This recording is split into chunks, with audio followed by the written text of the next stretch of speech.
Okay, it's been a year and a half with these appliances. They were brand new.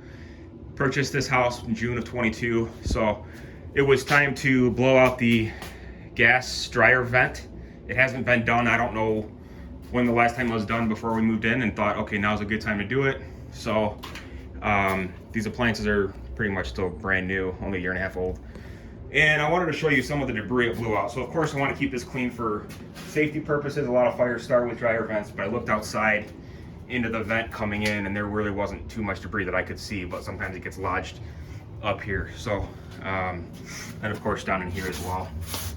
Sorry, the lighting's not the greatest, but I'm in the basement. So took the air compressor and started just blowing out some of the smaller areas.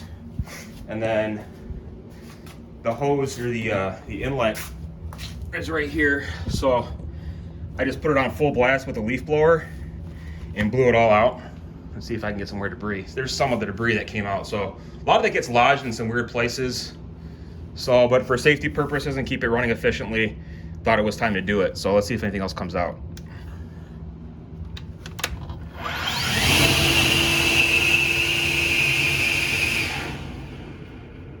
All right, I mean, you can kind of see some of the debris floating around, but there's hardly anything left. I did it pretty good.